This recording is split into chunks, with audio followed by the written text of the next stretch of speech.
So, you can see there was quite a lot of silage pulled in before we started using the shredder. That's about 3 barrows so far, and we're about halfway. Meg's over keeping a wee eye on the cows for us. It's really funny, this is the only time you can sneak up on her. Hello Maggie. Hello pup. You guarding the cows, making sure they're not running away?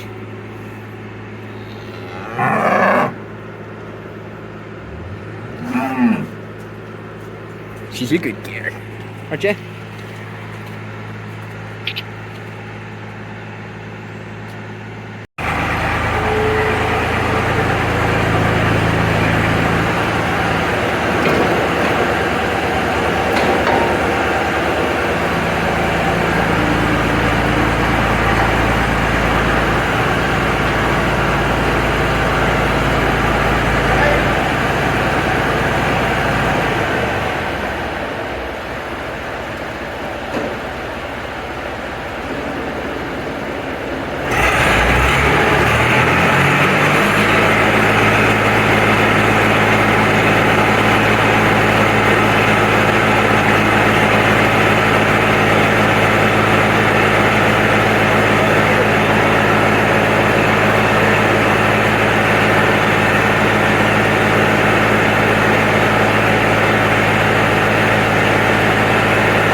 So, that's everything back the way it should be again, and I've got a wee bit of silage. So, this house here, the stock board on the ground here is covering up, so the cattle have a bigger tank than what they're standing on. So it's nearly twice the size, well it is twice the size of these other houses. So you can afford to put a wee drop in there, it doesn't do them any harm, it'll never, well, not never, but it'll not fill up before the winter's over. These pens here, I think there's about 2.5 foot left in that tank, which it'll do until after the slurry ban. Probably won't do until they're getting out, because it's pretty wet and they're not getting out anytime soon. These here two houses here, they're a bit bigger, and there might actually be an extra one in them as well. They've only got about a foot and a half, so probably the next tank we'll need to move slurry out of will be them. And I don't know that we'll be putting any more in that, unless it's real watery. You know, this house here is the one we were emptying. It's a good big tank, but because you have the cubicles, you can get more cows in than there is tank, if you know what I mean. It would have been an absolutely class house if there would have been another bay out here that you could mix without annoying the cows. Or if the tank was double width in under the feeding barrier, like that other house is. But the whole run out of the silage pit goes into that tank, so it done alright to make it past Christmas. And whenever we were milking, it wouldn't have done. Like, we used to have to move the first week of December, and it was like 10 load did a month. So we'd try and always do 10 load before, well, to get it done before Christmas. And then that and there we done 10 load, and it took, we're hoping, 2 months out of it, so we should be well into March before we have to touch slurry again.